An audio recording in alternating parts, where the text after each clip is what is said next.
Hello friends, आप सभी का आपके यूट्यूब चैनल पे एक बार फिर से स्वागत है। और आज इस वीडियो में हम बात करने जा रहे हैं उड़ीसा एसएससी की तरफ से यहाँ पर जो सीजीएल का जो फॉर्म निकला है उसका आप ऑनलाइन फॉर्म कैसे कर सकते हैं। तो चलिए वीडियो को शुरू करते हैं बिना कोई देरी के। डिस्क्रिप्शन में लिंक मिलेगा, आपके सामने ये पेज ओपन हो जाएगा जहाँ पे सबसे पहले आपको यहाँ देखेंगे अप्लाई ऑनलाइन का ऑप्शन देखने को मिलेगा। आपको अप्लाई ऑनलाइन के ऊपर क्लिक करना है। इसके बाद देखिए नेक्स्ट पेज पे ले जाएगा। और अभी क्या हो रहा है, थोड़ा सर्वर का इशू यहाँ पे चल रहा है, तो हो सकता है फॉर्म जो आपका स्लोली भराएगा, लेकिन मैं आपको ये बहुत ही फास्ट फॉरवर्ड में दिखा दूंगा फॉर्म कैसे भराता है। मुझे भी तो टाइम लगेगा फॉर्म भरने में, बट आपको भी हो सकता है सर्वर का इशू कारण टाइम लगे फॉर्म भरने में, इसलिए आसानी से भर लीजिएगा। आप देखिए ये पेज खुलेगा तो यहाँ पर आप देखेंगे सेकेंड नंबर पर देख रहे होंगे सीजीएल का ऑप्शन देखने को मिल रहा है, जहाँ पे ऑनलाइन जो इसका स्टार्ट है 14 नवंबर से स्टार्ट हो चुका था। तो यहाँ पर आप देखेंगे न्यू यूजर का ऑप्शन आपको देखने को मिल जाएगा। आपको न्यू यूजर के ऊपर क्लिक करना है।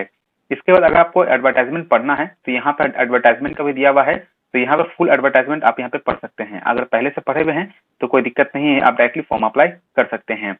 इसके बाद ये आपको इन्फॉर्मेशन दिया, पढ़ना है तो पढ़िए, नहीं पढ़ना तो कोई दिक्कत नहीं है। और आपको नीचे आने के बाद यहाँ देखेंगे प्रोसीड टू रजिस्ट्रेशन का ऑप्शन आएगा, आपको इसके ऊपर क्या करना है, क्लिक करना है। इसके ऊपर जब क्लिक करेंगे तो यहाँ पे आपको ओके का ऑप्शन आएगा, आपको ओके के ऊपर क्लिक करना है।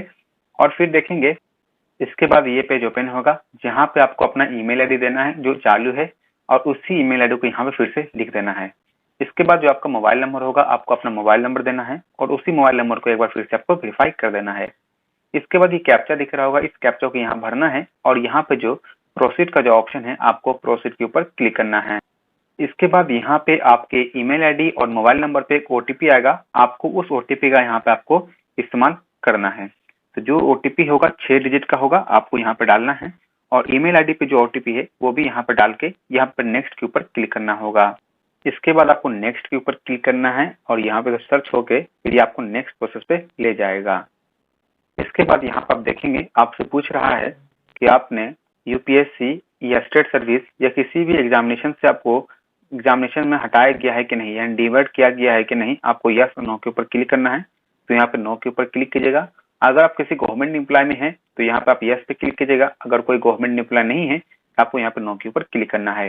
इसके बाद पूछ रहा है कि आपको ओडिया लैंग्वेज आता है या नहीं आता है, वो आपको यहाँ बताना है। जिसमें आपको ओडिया बोलने आता है, पढ़ने आता है और लिखने आता है कि नहीं, आपको इस तीनों में से आपको टिक करना है। तीनों आता है तो आपको तीनों के ऊपर क्या करना है, टिक कर देना है। इसके बाद यहाँ पूछेगा कि आपका जो उड़िया था वो किस में, यानी कि किस में आप पढ़े थे। उड़िया आप क्लास 7 तक पढ़ चुके थे, या 10th में पढ़े हैं, या किसी स्कूल स्टैंडर्ड यानी 12th में एग्जामिनेशन दी है, या कोई हायर सेकेंडरी में आप उड़िया पढ़े हैं। आपको उसका सिलेक्शन करना होगा। अगर आप सिलेक्शन करेंगे तो आपको वो दिखाना पड़ेगा जब आपका कि हाँ वो मेरा उड़िया सब्जेक्ट था किसी भी एग्जामिनेशन के अंदर। उसके बाद यहाँ पे आपको यूजर नेम का बोलेगा चेक करने के लिए कि आपने देख लीजिए यूजर नेम क्या होगा। तो आपका यूजर नेम यूनिक होना चाहिए, और यहाँ पे 7 से लेकर 16 कैरेक्टर का होना चाहिए। तो यहाँ पे अपना नाम जो होगा पहले चेक कर लीजिएगा, उसके बाद चेक एबिलिटी के ऊपर क्लिक कीजिएगा, और यहाँ पे लिख रहा है कम से कम एक कैपिटल लेटर होना चाहिए। तो चलिए कैपिटल लेटर कर लेते हैं। उसके बाद यहाँ पे आपको यूनिक यूजर नेम खोजना है, ठीक है, जिसमें एक डिजिट भी मांग रहा है, तो चलिए एक डिजिट भी दे देते हैं। और उसके बाद फिर आपको यहाँ पे चेक एबिलिटी के ऊपर क्लिक करना है।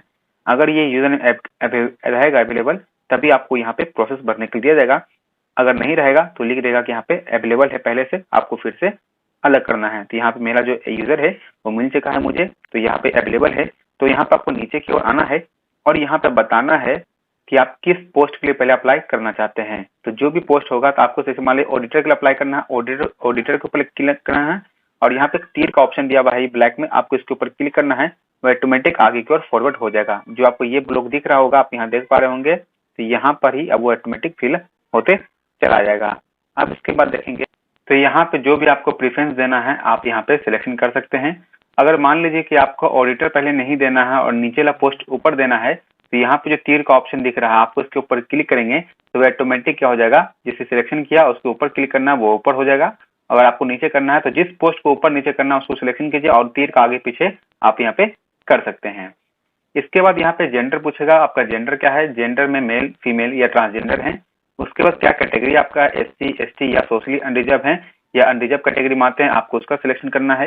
इसके बाद अगर कोई स्पेशल कैटेगरी में आप आते हैं जैसे कि एक्स सर्विसमैन है या स्पोर्ट्समैन है या कोई आप विकलांग हैं, तो आपको इसका सिलेक्शन कर लेना है। इसके बाद यहाँ पर आप देखेंगे आपको डेट ऑफ बर्थ का सिलेक्शन करने के लिए कहा जाएगा, तो डेट ऑफ बर्थ का आपको सिलेक्शन करना है और यहाँ पे आपका एज कैलकुलेट हो जाएगा। इसके बाद आपका कैटेगरी जो नाम होगा, आपको नाम यहाँ लिखना है, पहला नाम, मिडिल नेम और लास्ट नेम। उसी प्रकार से आपके पापा का नाम भी लिखना है, मिडिल, फर्स्ट और लास्ट नेम, और फिर आपके मम्मी का नाम लिखना है जो मिडिल, फर्स्ट और लास्ट नेम। इसके बाद यहाँ पे आपका ईमेल आईडी और आपका मोबाइल नंबर और आपका यूजर आईडी यहाँ पे देखने को मिलेगा। और फिर आप यहाँ देखेंगे आपको फिर यहाँ पे पासवर्ड आपको बनाना है, जिसमें पासवर्ड जब है आप कैपिटल लेटर का इस्तेमाल कर लीजिएगा, कोई स्मॉल लेटर का इस्तेमाल कर लीजिएगा, कोई नंबर इस्तेमाल कर लीजिएगा, और कुछ स्पेशल कैरेक्टर जैसे होता है @ स्टार, ऐसा कुछ आपको इस्तेमाल कर लेना है ताकि पासवर्ड आपका स्ट्रॉन्ग बना रहे। इसके बाद यहाँ पे आपको सिग्नेचर होगा जो कि 20 से 50 KB का होना चाहिए, जेपीजी फॉर्मेट या जेपीजी फॉर्मेट के अंदर अपलोड करना है, वो अपलोड कर दीजिएगा। इसके बाद यहाँ पे लेफ्ट थंब इम्प्रेशन या राइट थंब इम्प्रेशन जो भी आपको अपलोड करना है, दोनों में से कोई आप एक सिलेक्शन कर सकते हैं। इसके बाद आपको भी 20 से 50 KB का साइज होगा, वो भी आपको अपलोड करना है जेपीजी फॉर्मेट के अंदर। इसके बाद इस कैप्चा कोड को यहाँ भरना है और उसके बाद नीचे की ओर आएंगे तो एक डिक्लेरेशन होगा, इसके ऊपर टिक करना है और प्रीव्यू का जो ऑप्शन आएगा आपको प्रीव्यू के ऊपर क्लिक करना है। प्रीव्यू के ऊपर जब क्लिक करेंगे आपको फॉर्म का प्रीव्यू देख लेना है, अगर सब कुछ सही है तभी यहाँ पर सबमिट का ऑप्शन आएगा, आपको सबमिट के ऊपर क्लिक करना है और यहाँ पे फीस दी जाएगा कि आपको कितना फीस कटेगा, और साथ में यहाँ पे क्वालिफिकेशन दिखा देगा कि क्वालिफिकेशन क्या चाहिए। जैसे ये मैंने 3 पोस्ट भरा तो मेरा तीनों पोस्ट के लिए यहाँ पे क्वालिफिकेशन दिखा दिया है, इसमें 10th 12th होना चाहिए मेरा, एक में मांगा जा रहा है और एक में ग्रेजुएशन होना चाहिए, जिसमें कि आर्ट्स, साइंस, कॉमर्स कोई भी जो होंगे वो फिलअप कर सकते हैं। तो आपका यहाँ से भी क्वालिफिकेशन चेक हो जाएगा। अगर कुछ चेंज करना है तो एडिट का ऑप्शन, एडिट करके सही कर सकते हैं। अगर सब कुछ सही है तो आपको सबमिट के ऊपर क्लिक कर देना है। इसके बाद आपको नीचे आके और आना और यहाँ पे देखेंगे गो टू लॉगिन का ऑप्शन देखने को मिल जाएगा और यहाँ पे एक पीडीएफ की रिपोर्ट आपको यहाँ पे देखने को मिलेगा, आपका जो डिटेल होगा वो पीडीएफ फॉर्मेट में मिल जाएगा। आपको सिर्फ यहाँ पे लॉगिन के ऊपर क्लिक करके अब यहाँ पे आपको लॉगिन करना होगा। इसके बाद यहाँ पे आप देखेंगे आपको यहाँ पर यूजर नेम, मोबाइल नंबर या ईमेल आईडी के माध्यम से आपको लॉगिन करने का ऑप्शन मिल जाएगा, जो भी आपको याद है आप यहाँ पे दे सकते हैं। उसके बाद अगर पासवर्ड आपने जो बनाया था आपको याद है तो उसके माध्यम से लॉगिन कर सकते हैं, नहीं तो अगर ओटीपी के माध्यम से चाहते हैं तो ओटीपी के माध्यम से सिलेक्शन करके आप ओटीपी मंगा सकते हैं। इसके बाद कैप्चा कोड भरना और यहाँ पे जो लॉगिन का ऑप्शन है आपको लॉगिन के ऊपर क्लिक कर देना है। इसके बाद यहाँ पे क्या करना है, आपको प्रीव्यू रजिस्ट्रेशन का जो ऑप्शन देखने को मिल रहा होगा, आपको प्रीव्यू रजिस्ट्रेशन के ऊपर क्लिक करना है, जिससे यहाँ पे आपका ये भी टिक लग जाएगा। अब इसके बाद यहाँ पे फिर आपको डॉक्यूमेंट डिटेल जो ऑप्शन आएगा वो ये यहाँ पे एक्टिवेट हो जाएगा। इसके बाद यहाँ पे देखेंगे प्रोवाइड डॉक्यूमेंट डिटेल का ऑप्शन देखने को मिलेगा, आपको इसके ऊपर भी फिर से क्लिक करना है और फिर से एक बार नेक्स्ट पेज ओपन होगा और इसके बाद फिर यहाँ पर ये डिटेल भरने के बाद यहाँ पे आपको पर्सनल डिटेल, एड्रेस का डिटेल, क्वालिफिकेशन का डिटेल, उसके बाद सेंटर का डिटेल भरने बोलेगा और फिर यहाँ पर आपको जो पोस्ट का डिटेल भरने के लिए कहा जाएगा। तो यहाँ पे आप देखेंगे आधार कार्ड का ऑप्शन आपको देखने को मिल जाएगा। उसके बाद यहाँ पे आपको जो आधार कार्ड नंबर होगा आपको आधार कार्ड का नंबर सिलेक्शन करना है और यहाँ पे UIDAI का ऑप्शन सिलेक्शन करने को मिलेगा। इसके बाद यहाँ पर आप देखेंगे कि आपको 10th का डिटेल पूछ रहा है, 10th या इक्विवेलेंट, तो यहाँ पर 10th का सर्टिफिकेट नंबर डालना है। उसके बाद किस अथॉरिटी से ये आपको मिला है वो आपको यहाँ पे सिलेक्शन करना है कि कौन सा बोर्ड है, तो अपना बोर्ड का यहाँ पे आप सिलेक्शन भी कर लेंगे। इसके बाद यहाँ पे सबमिट का ऑप्शन आएगा, आपको सबमिट के ऊपर फिर से क्लिक कर देना है। इसके बाद यहाँ पर आप देखेंगे आपको सामने कंफर्म का ऑप्शन आएगा, आपको कंफर्म के ऊपर क्लिक कर देना है। इसके बाद फिर यहाँ पे आपका अप्लाई नाउ का ऑप्शन देखने को मिल जाएगा, आपको अप्लाई नाउ के ऊपर क्लिक करना है और यहाँ पे फिर आपको एक नेक्स्ट पेज पे ले जाएगा। अब इसके बाद यहाँ पे आपको बेसिक डिटेल आपको फिर से देखने को मिलेगा और यहाँ पे आप देख लीजिएगा आपका जो डिटेल भरा है वो सब कुछ सही है कि नहीं। आपको नीचे की ओर आना है और यहाँ पे आप देखेंगे आपको मैरिड स्टेटस पूछेगा, तो आपको अनमैरिड, सिंगल, डाइवोर्स जो भी होगा सिलेक्शन करना है। नेशनैलिटी इंडियन का सिलेक्शन करना है। रिलीजन कौन सा आपका आता है तो रिलीजन का आपको यहाँ पे सिलेक्शन कर लेना है। इसके बाद अगर उसके बाद आपको यहाँ पे फिजिक आपको मार्क्स पूछेगा तो कोई भी विजुअल मार्क्स दे देंगे। उसके बाद आपसे पूछा गया आपके फैमिली में कोई भी उड़ीसा एसएससी में काम करता है या नहीं करता, आपको यस और नो के ऊपर क्लिक करना है। इसके बाद यहाँ पे सेव का ऑप्शन आएगा, आपको सेव के ऊपर क्लिक करके और नेक्स्ट स्टेप के ऊपर आपको क्या करना है, क्लिक कर देना है। इसके बाद यहाँ फिर आपको एड्रेस ऑफ कम्युनिकेशन डालना है, जिसमें कि आपको सबसे पहले यहाँ पे कलीग ऑफ डालना है या हाउस नंबर दे सकते हैं, जिसमें कि आपको गाँव का नाम, यहाँ सबसे पहले अपने पापा का नाम लिख दीजिएगा और यहाँ पे गाँव का नाम अपना यहाँ लिख दीजिएगा। इसके बाद पोस्ट ऑफिस कौन सा, आपका थाना कौन सा है वो लिखना है। फिर आपका डिस्ट्रिक्ट कौन सा है या टाउन कौन सा वो लिखना है। उसके बाद किस राज्य से बिलोंग करते हैं अपना यहाँ पे राज्य का सिलेक्शन कर लेंगे।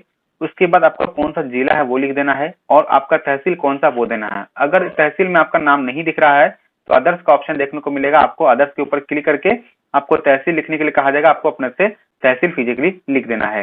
इसके बाद पिन कोड क्या, आपका पिन कोड लिख देना। इसके बाद यहाँ पे आपका परमानेंट एड्रेस करस्पॉन्डेंस सेम होगा तो आपको यहाँ पे टिक होगा, टिक कर देंगे ऑटोमेटिक इसके बाद फिर यहाँ पर सेव का ऑप्शन आएगा, आपको सेव के ऊपर क्लिक कर देना है और फिर आपको नेक्स्ट प्रोसेस पे लिया जाएगा। अब इसके बाद यहाँ पे आपको क्वालिफिकेशन से डिटेल भरने के लिए कहा जाएगा। तो सबसे पहले 10th का डिटेल भरना है, जिसमें 10th का आपको सिलेक्शन करना है, कब पास किए वो ईयर देना है। उसके बाद यहाँ पर कॉलेज इंस्टीट्यूशन का नाम देखने को मिलेगा, तो यहाँ पे अदर्स का ऑप्शन आया था, तो अदर्स का ऊपर सिलेक्शन करना है। किस बोर्ड से पास किए तो बोर्ड का सिलेक्शन करना है। उसके बाद कौन सा स्कूल से पास किए है मैट्रिक, उसका नाम लिखना है। और फिर यहाँ पर आपको सिलेक्शन करने के लिए कहा जाएगा कि आपका सीजीपीए सिस्टम था या ओजीपीए सिस्टम था या ग्रेड सिस्टम था या परसेंटेज सिस्टम था, तो आपको उसका सिलेक्शन करना है। और इसके बाद आप यहाँ देखेंगे तो आपको कितना मार्क्स ऑब्टेंड हुआ वो आपको यहाँ लिखना है, उसके बाद कितना का था वो लिखना है। परसेंटेज कैलकुलेट हो जाएगा। उसके बाद यहाँ पासिंग डिवीजन आपको देखने को मिलेगा, तो पासिंग फर्स्ट सेकंड थर्ड जो भी आए होंगे आपको सिलेक्शन करना है। इसके बाद यहाँ पूछा जा रहा है कि 10th में आपको जो मार्क्स मिले हैं उसमें कोई भी एक्स्ट्रा मार्क्स नहीं है, तो आपको इसके ऊपर क्लिक कर देना है। इसके बाद यहाँ पर सर्टिफिकेट नंबर होगा, सर्टिफिकेट नंबर देना है, और मार्कशीट नंबर होगा, मार्कशीट नंबर देना है। अगर किसी बच्चे के पास मार्कशीट भी नहीं है और सर्टिफिकेट भी नहीं, तो क्या करेंगे, तो वो इस फॉर्म को अप्लाई नहीं करेंगे। और जिनके पास है कोई भी दोनों में सर्टिफिकेट या मार्कशीट में कोई एक भी होगा तो आप यहाँ पे भर सकते हैं। अगर मार्कशीट है तो आप सर्टिफिकेट नंबर की जगह पे आप मार्कशीट नंबर भी दे सकते हैं, या आप यहाँ पे रजिस्ट्रेशन नंबर होगा तो यहाँ पे रजिस्ट्रेशन नंबर भी दे सकते हैं। तो ये भरने के बाद यहाँ पे सेव का ऑप्शन आएगा, सेव के ऊपर क्लिक कर देना है और यहाँ पे नेक्स्ट स्टेप है तो वहां पे क्लिक कर सकते हैं। इसके बाद यहाँ पे 12th का डिटेल भरने के लिए कहा जाएगा, तो 12th में आपको डिसिप्लिन यहाँ पे देखने को मिलेगा, तो आर्ट साइंस कॉमर्स जो भी होगा सिलेक्शन कीजिएगा। इसके बाद क्वालिफिकेशन में +2 हाई सेकेंडरी स्कूल सिलेक्शन कर देना है। उसके बाद यहाँ देखेंगे कि आपका कौन सा स्ट्रीम था, तो यहाँ पे सिलेक्शन करना है। स्कूल कौन सा था, बोर्ड कौन सा था, बोर्ड का सिलेक्शन करना है। कब पास किए हैं उसका सिलेक्शन करना है। सीजीपी सिस्टम था, परसेंटेज सिस्टम था, वो आपको सिलेक्शन करना है। इसके बाद आपको परसेंटेज देने के बाद परसेंटेज कैलकुलेट होगा और बताना होगा कि आपका डिवीजन कौन सा था, फर्स्ट सेकेंड या थर्ड है। उसके बाद यहाँ पे आपको सर्टिफिकेट नंबर डालने के लिए कहा जाएगा, वो डालना है और आपको फिर सेव के ऊपर क्लिक करना है। और फिर से यहाँ पे ग्रेजुएशन का डिटेल भरने के लिए कहा जाएगा, तो जो भी आपका यहाँ पे साइंस आर्ट्स कॉमर्स जो भी होगा आपको ये भरना है। इसके बाद सिलेक्ट क्वालिफिकेशन का ऑप्शन आएगा, आपको सिलेक्ट क्वालिफिकेशन के ऊपर भी सिलेक्शन करना है, जिसमें कि बैचलर ऑफ साइंस आएगा तो वो सिलेक्शन कीजिएगा।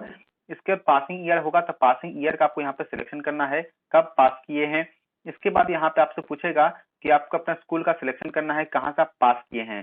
तो यहाँ पे आप देखेंगे, यहाँ पर अगर आपका नाम नहीं है तो आप अदर्स के ऊपर सिलेक्शन करेंगे और फिर इसके बाद यहाँ पे अपना कॉलेज का जो नाम होता है उस कॉलेज के नाम का सिलेक्शन करना है। किस बोर्ड से पास किए हैं उस बोर्ड का आपको यहाँ सिलेक्शन करना है। अगर बोर्ड का नाम नहीं है तो आप अदर्स के ऊपर क्लिक कर सकते हैं। उसके बाद यहाँ पे ये भरने के बाद ही आपको यहाँ पर ग्रेडिंग सिस्टम या सीजीपी सिस्टम जो होगा आपको सिलेक्शन करना है। कितना मार्क्स आपका आया है वो आपको यहाँ भर देना है।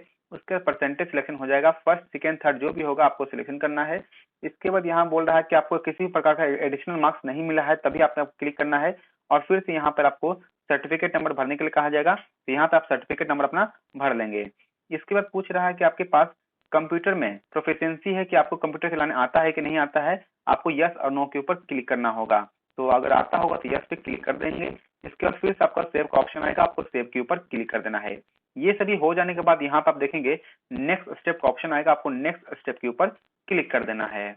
अब इसके बाद यहाँ पे आपको सेंटर का सिलेक्शन करने के लिए कहा जाएगा, जो कि आपका उड़ीसा में ही पड़ेगा। तो जो भी आपको पहला centre, second centre, third centre जो देना है आप यहाँ पे सिलेक्शन कर सकते हैं। ये सही करने के बाद फिर आपको सेव का ऑप्शन आएगा, आपको सेव के ऊपर क्लिक कर देना है। और ध्यान रखना है, एक सेंटर को 2 बार आपको नहीं देना है, एक सेंटर को एक ही बार का सिलेक्शन करना है। ये करने के बाद फिर यहाँ पर आप देख पा रहे हैं नेक्स्ट स्टेप का ऑप्शन आएगा, आपको नेक्स्ट स्टेप के ऊपर क्लिक करना है।